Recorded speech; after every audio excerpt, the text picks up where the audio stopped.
இந்த 2025ஆம் ஆண்டு பிப்ரவரி மாதம் முதல் நாளிலே நாம் வந்த நோக்கத்தை தேவனுக்கு தெரியும், உங்களுக்கும் தெரியும். ஆமென் சொல்லுங்க.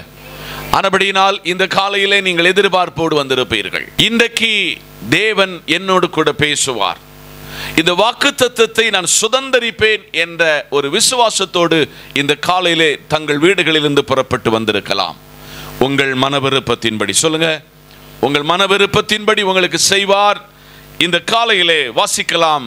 எரேமியா 30 அதனுடைய 18ஆம் வசனத்தை திருப்பிக் கொள்ளுங்கள். கர்த்தர் சொல்லுகிறது என்னவென்றால், இதோ நான் யாக்கோபினுடைய கூடாரங்களின் சிறையிருப்பை திருப்பி அவன் வாசஸ்தலங்களுக்கு இரக்கம் செய்வேன். கண்களை மூடுவோம், ஜெபிப்போம். மகா பரிசுத்தரும் நீதிபரருமாய் இருக்கிற எல்லாவற்றுக்கும் எல்லாமான தேவனே, இந்த நல்ல காலையிலே நாங்கள் வருகிறோம். வார்த்தை உம்முடையது, வார்த்தை புடமிடக்கூடியது, வார்த்தை புஷ்டிப்படுத்தக்கூடியது, வார்த்தை பலப்படுத்தக்கூடியது, வார்த்தை தைரியப்படுத்தக்கூடியது. இந்த வார்த்தையின் மறைப்பொருளை பரிசுத்த ஆவியானவர் வெளிப்படுத்தி தாரும். இயேசுவின் நாமத்தில் ஜெபிக்கிறோம் எங்கள் நல்ல பிதாவே, ஆமென். யூதாவின் மிக ஆபத்தான ஒரு காலகட்டத்திலே ஒரு இளைஞனான அல்லது ஒரு வாலிபனான எரேமியாவை தம்முடைய கனமான ஊழியத்திற்கு யூதாவை அல்லது யூதேயாவை தேவ சமூகத்திலே திருப்பிக் கொள்வதற்கு ஒரு நல்ல சூழ்நிலையிலே தேவன் ஒருவனை தூக்கி எடுக்கிறார். அவன் பெயர்தான் எரேமியா. யூதாவிலே விக்கிரக ஆராதனை எங்கும் பெருகி இருந்த காலத்தில் ஏக சத்திய தெய்வத்தை மறந்த ஜனம், ஏக சத்திய தெய்வத்திலிருந்து வெளியே போன ஜனம், அந்த ஜனத்தினுடைய சிறையிருப்பிலிருந்து அவர்களை மீட்டுக் கொள்வதற்கு, அந்த ஜனத்தை தேவன் பக்கமாய் திருப்பிக் கொள்வதற்கு பயன்படுத்தின ஒரு தேவ மனிதனாகும் இந்த எரேமியா. அவருடைய ஊழியத்தின் வல்லமை, அவருடைய ஊழியத்தின் தேவன் கொடுத்த பொறுப்பை அவர் உண்மையாக செய்திருக்கிறார் என்று இந்த திருவசனத்திலே பார்க்க முடிகிறது. எரேமியா 30ஆம் அதிகாரத்தின் 18ஆம் வசனத்தில் 2 பகுதிகள் இருக்கிறது. நான் அதில் முதல் பகுதிக்குள்ளாக இருந்து இந்த காலையிலே இந்த சத்திய வார்த்தையை உங்களுக்கு கொண்டு வரப்போகிறேன். இஸ்ரவேலர்கள் எகிப்தில் சிறைப்பட்டு போனார்கள். சிறைப்பட்டு போன இந்த இஸ்ரவேலர்களை தேவன் சிறையிருப்பிலிருந்து மீட்டெடுக்கிறார். இனி இவர்கள் சிறைப்பட்டு போக மாட்டார்கள். இவர்கள் கர்த்தரோடு சஞ்சரிப்பார்கள், என் சமூகத்தில் நிற்பார்கள், என் கூட தான் அவர்கள் வாழ்நாளெல்லாம் சஞ்சரிப்பார்கள் என்று ஆதாமின் மேல் எவ்வளவோ நம்பிக்கை வைத்து கரிசனை வைத்து அவனுக்கு ஒரு தோட்டத்தை கொடுத்தாரோ அதில் அவர் மனஸ்தாபப்பட்டது போல இஸ்ரவேலர்கள் 438 ஆண்டு காலங்கள், 430 ஆண்டு காலங்கள் இந்த ஜனம் அடிமைப்பட்டு போனதென்று பரிதபித்த ஆண்டவர் விடுவித்தவர். மறுபடி மறுபடி மறுபடி அவர்கள் சிறைப்பட்டு போகிறதை இந்த வேதம் நம்மை படிப்பிக்கும் பொழுது, நீங்கள் சிறைப்பட்டு போகக்கூடியவன் அல்ல, நீங்கள் அந்நிய நுகத்தில் விழுந்து போகிறவர்கள் அல்ல, நீங்கள் என் ஜனம் என்று தேவன் அவ்வப்பொழுது தீர்க்கதரிசிகளை எழுப்பி, பரிசுத்தவான்களை எழுப்பி, அவர்களுடைய பாவத்தை சுட்டி காண்பித்து அவர்கள் சிறையிருப்பிலிருந்து மீட்டுக் கொள்வதற்கு தலைவனாக பலரை ஏற்படுத்தினவர்களில் ஒருவராகும் இந்த எரேமியா. கர்த்தர் சொன்ன வார்த்தையை எரேமியா எடுத்து சொல்லுகிறார். கர்த்தர் சொல்லுகிறது என்னவென்றால், இதோ யாக்கோபினுடைய கூடாரங்களில் அவர்களுடைய சிறையிருப்பை திருப்புவேன். இந்த ஆண்டை நீங்கள் மிக மிக கனவோடு தொடங்கினீர்கள். 31 நாளிலே பலர் பல இடத்தில் இவ்வுலகத்தின் சத்துருவினுடைய சிறையிருப்பில் சிக்கிவிட்டீர்கள். ஆரம்பத்தில் ஜெபம், ஆரம்பத்தில் வேத வாசிப்பு, ஆரம்பத்தில் ஆராதனை, ஆரம்பத்தின் ஆண்டின் ஆரம்பம் எல்லாம் இருந்தது. நீண்ட நாளெல்லாம் போகல. இந்த காலத்தில் எல்லாவற்றையும் ஒருவன் இந்த இஸ்ரவேலர்களை சிறையிருக்க பிடித்து சென்றது போல பலரை அவன் லாக்கப்பில் போட்டிருக்கிறான். இந்த லாக்கப்பில் இருந்து உங்களை என்னை விடுவிப்பதற்கு, இந்த சிறையிருப்பில் இருந்து உங்களையும் என்னையும் தப்பித்துக் கொள்வதற்கு ஒரு எரேமியாவை போல ஒரு தீர்க்கதரிசியை உங்களிடத்திலிருந்து எழுப்பி, நீங்கள் அந்நிய நுகத்துக்குள்ளே விழுந்து போய்விடக் கூடாது.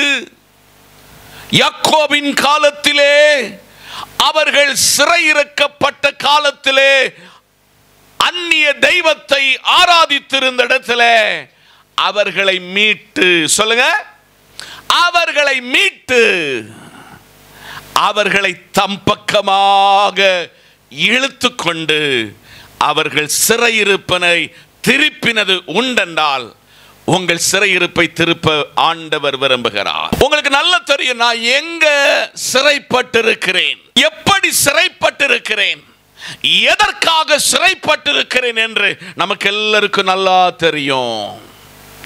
ஆனால் கர்த்தர் சொல்கிறார், நீ பல நேரத்தில் என்னை விட்டு தூரம் போனது உண்மை, என் சமூகத்தை விட்டு தூரம் போனது உண்மை. உங்க வாழ்வில் ஆராதனை இல்லை, உங்கள் வாழ்விலே வேத வாசிப்பு இல்லை, உங்கள் வாழ்விலே ஜெபம் இல்லை. உங்களுக்கும் கர்த்தருக்கும் ஒரு அனைக்கத்தை காண்கிறதை கர்த்தர் சுட்டி காண்பித்து சொல்லுகிறார். நான் உன் சிறையிருப்பை இந்த மாதத்தில் முதல் நாளில் நீக்கி உன் வீட்டிலிருந்து, குடும்பத்திலிருந்து, உன் சபையிலிருந்து எடுத்தறிய ஆசைப்படுகிறேன். அப்படி சிறைப்பட்டு போன எரேமியாவின் காலத்தில் யூதாவினுடைய சிறையிருப்பை ஆண்டவர் திருப்பினது உண்மைன்னு சொன்னா உங்க சிறையிருப்பை அவர் திருப்ப வல்லவர். அல்லேலூயா.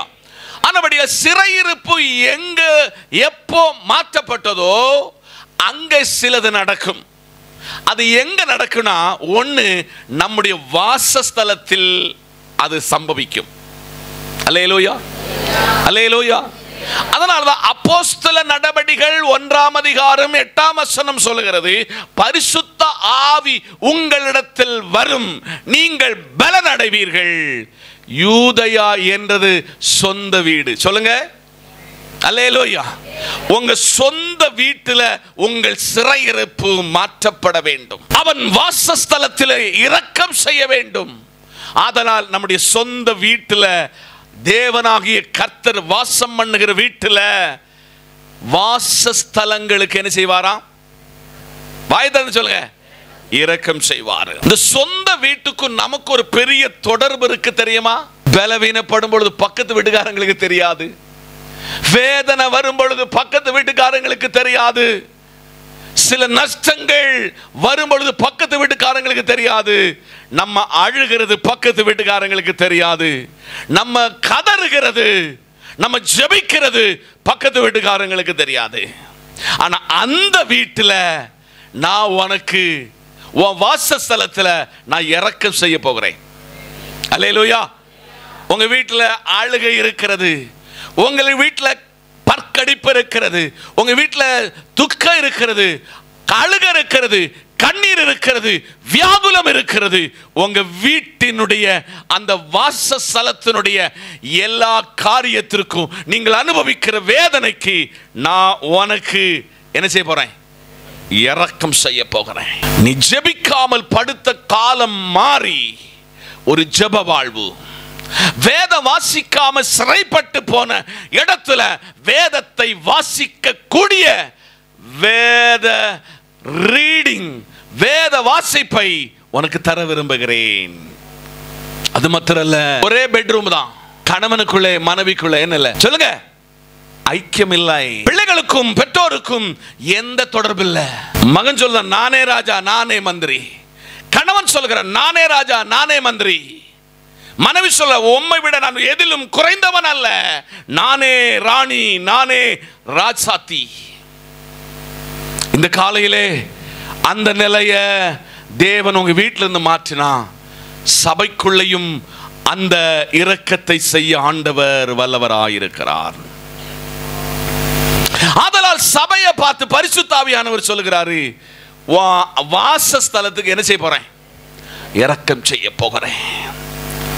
உங்க வீட்டில் இதுவரையும் ஆண்டவர் இறங்காத இடம் என்னது இன்னைக்கு நீ கண்டுபிடிக்கணும். உங்களுக்கு இறங்காம இருக்கிற இடம் எது என்பதை இந்த பிப்ரவரி மாதம் 1ஆம் தேதி ஆண்டவரிடத்தில் கேட்கணும்.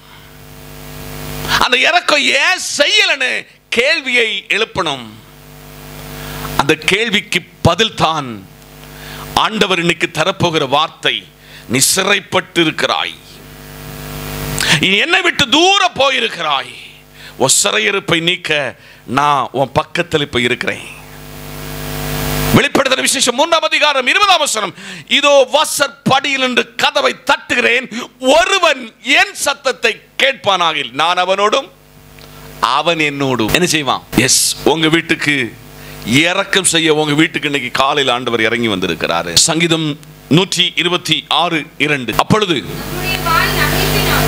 அப்பொழுது நம் வாய் நகப்பினாலும் நம்முடைய நாவு ஆனந்த சத்தத்தினாலும் நிறைந்திருந்தது. அப்பொழுது கர்த்தர் இவர்களுக்கு என்ன செய்வாரு? செய்தார் என்று கரங்களை தட்டி. உங்களை, உங்க குடும்பத்தை நீங்க பாப்பீங்க. நம்ம வீட்டையும் நம்ம குடும்பத்தையும், நம்ம வீட்டில் நடக்கிற சண்டையும் யாருக்கும் தெரியாது. ஆனா பக்கத்து வீட்டுக்காரங்க தெரியும். அந்த பக்கத்து வீட்டுக்காரன் ஒரு நாள் சொல்லுவான், இவங்க ஒண்ணுமில்லாம இருந்தாங்க, சமாதானத்தை இழந்திருந்தாங்க, இன்னைக்கு அவங்களுக்குள்ளே சந்தோஷமும் சமாதானமும் இருக்கிறது. உங்கள் சிறையிருப்பை உங்க வீட்டிலிருந்து எடுத்து போட விரும்புகிறார். ஆமென். நம்பர் 2, எசையா 61:10, கர்த்தருக்குள் பூரிப்பாய் மகிழ்கிறேன், என் தேவனுக்குள் என் ஆத்துமா களி கூர்ந்திருக்கிறது. மணவாளன் ஆபரணங்களினால் அலங்கரித்துக் கொள்வதற்கும் மணவாட்டி நகைகளினால் சிங்காரித்துக் கொள்வதற்கும் ஒப்பாக அவர் எனக்கு இரட்சிப்பின் வஸ்திரத்தை எனக்கு உடுத்தி நீதியின் சால்வையை தரித்தார். அல்லேலூயா. இது இந்த மாசத்துல உங்க வாழ்க்கையில் நடக்க போகுது. எத்தனை பேர் விசுவாசிக்கிறீங்க? அல்லேலூயா. உங்களுடைய வீட்டில் ஒரு பூரிப்பு உண்டாக போகிறது, ஒரு மகிழ்ச்சி உண்டாக போகிறது. ஒரு ஆபரணத்தை நம்ம வீட்டில் நம்ம கடன் வாங்கினது எவ்வளவு சந்தோஷம் இருக்கு தெரியுமா? மணவாட்டி மணவாளனை எதிர்கொண்டு போகும் பொழுது எவ்வளவு சந்தோஷத்தோடு புறப்பட்டு போவாளோ. ஒரு இரட்சிப்பின் சால்வையை கொடுத்திருக்கிறார் ஆண்டவர் சொல்லியிருக்கிறார். அல்லேலூயா. இது உங்க வாசஸ்தலத்தில் இந்த நாட்களில் நடைபெற போகிறது. எங்க சிறைப்பட்டு போனீங்களோ, நான் முகவரியா சொன்ன யூதா அந்நிய நுகத்திலே விழுந்து போனது, யூதா சிறைப்பட்டு போனது, யூதா விக்கிரகத்தினால் நிரப்பப்பட்ட இடத்துல கர்த்தர் அவர்களுக்கு ஒரு லீடராக எரேமியாவை எழுப்பி சொல்லுகிறார். உங்க வாசஸ்தலத்துக்கு என்ன செய்வேன் சொல்லுங்க? இரக்கம் செய்வேன். கடைசியாக ஒரே வசனம், 1 பேதுரு 1ஆம் அதிகாரம் 8ஆம் வசனம், அவரை நீங்கள் காணாமல் இருந்தும் அவரிடத்தில் அன்பு கூறுகிறீர்கள், இப்பொழுது அவரை தரிசியாமலும் இருந்தும் அவரிடத்தில் விசுவாசம் வைத்து சொல்லி முடியாததும் மகிமையால் நிறைந்திருக்கிறதும் நிறைந்ததுமாயிருக்கிற சந்தோஷம் உள்ளவர்களாய் களி கூர்ந்து. அல்லேலூயா. அப்போ இதுவரை உங்க வீட்டில் கணவன் மனைவியா தான் இருக்க, வெளியில பார்க்க சொல்ல பெரிய ஹாப்பி, ஆனா வீட்டில் அழுகையும் பற்கடிப்பும், பலதை சொல்லி இரவு தூக்கம் இல்லை, பலதை சொல்லி அழுது கொண்டிருக்கும் பொழுது கர்த்தர் சொல்கிறார், உங்க வாசஸ்தலத்துக்கு உங்க வாசஸ்தலத்துக்கு இரக்கம் செய்வேன். நீ வீட்டில் போன உடனே உங்க வீடை பார்த்து, ஒவ்வொரு அறையை பார்த்து, உங்க கிச்சனை பார்த்து, உங்க பிள்ளைகளை பார்த்து, உங்க கணவனை பார்த்து, உங்க மனைவியை பார்த்து சொல்ல வேண்டிய ஒரு வார்த்தை என்னன்னா, நம்ம வீட்டுக்கு அவர் என்ன செய்ய போறாரு? இரக்கம் செய்ய போகிறார். அல்லேலூயா. அதை விட ஒரு பிரதானமான காரியத்தை சொல்ல போறேன். இந்த சரீரமாகிய கர்த்தருடைய ஆலயமாக இருக்கிற இந்த வீட்டுக்கு என்ன செய்ய போறாரு? இரக்கம் செய்ய போகிறாரு. பலவீனப்பட்டிருக்கிறீங்களா? எல்லாம் இழந்து ஒரு பலனற்று போயிருக்கிறீர்களா? உங்க சரீரமாகிய இந்த வாசஸ்தலத்துக்கு என்ன செய்ய போறாரு? பக்கத்தில் கைப்பிடி சொல்லுங்க, உங்களுக்கு ஒரு இரக்கத்தை, உங்க வாசஸ்தலத்துக்குள்ளே ஒரு இரக்கத்தை செய்ய வல்லவராயிருக்கிறார். இந்த வார்த்தையினால் பரிசுத்தாவியானவர் உங்களை ஆளுகை செய்து கனப்படுத்தி மேன்மைப்படுத்தி இந்த வார்த்தையை இந்த மாதத்தில் நீங்கள் சுதந்தரிப்பீர்கள் என்று மனமாற வாழ்த்தி உங்களுக்கு விடைபெறுகிறேன். கர்த்தர் உங்களை ஆசீர்வதிப்பார். May God bless you. Amen.